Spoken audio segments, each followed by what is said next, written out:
नाम सावित्री खत्री हो। 6 दिन भयो, निन्द्रा पनि त्यति पर्दैन थियो पहिला। यहाँ आउनुहुन्न पहिला। अनि यो खुट्टो एकदम बस्न उठ्न गाह्रो हुने, यो देब्रे खुट्टो होइन दुख्ने नै, सोला रोक्ने, यो गरम नगरम हुने, यो उचालेर टेक्दा झस झस गर्थ्यो।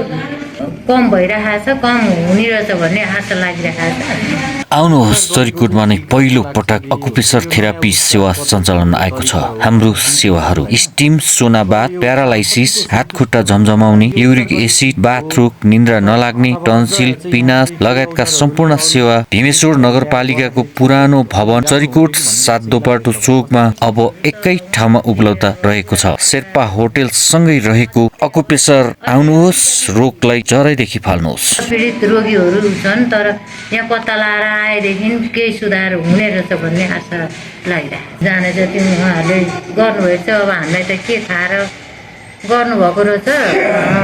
र अनि अझ अरू अरू रोग पनि उपचार होस् राम्ररी। मैले त थेरापी भनेको गरेको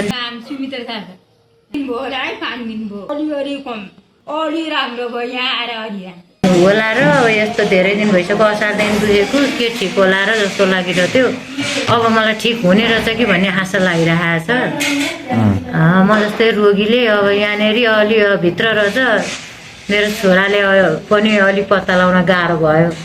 अनि फोन गरेर नै पत्ता लगाएर यहाँभित्र पस्यो। अलि भर्खरै खोल्नु भएर चाहिँ उहाँहरूले आफू एकदम उनी हुनुहुँदो रहेछ। रमाइलो पनि हँसाउने पनि, त्यो पनि मेलैसँगले गर्ने, एकदम सिपालु नै हुनुहुँदो रहेछ। अनुभवीमा एकचोटि गएँ, त्यहाँ लग्नुभयो। त्यहाँ होलबडी नै गरेको सबै, अलिकति हड्डी खेको देखायो। अनि त्यहाँबाट यहाँ पिएचसीमा गयौँ, त्यहाँदेखि हड्डी खेकै देखाएर अनि औषध दिएको थियो, त्यहाँ पनि ठिक भएन। अब जान्नेपट्टि गएँ, हरेक गरेँ, तर यहाँ चाहिँ अलि सुधार आउला जस्तो अलि आशा लाग्यो।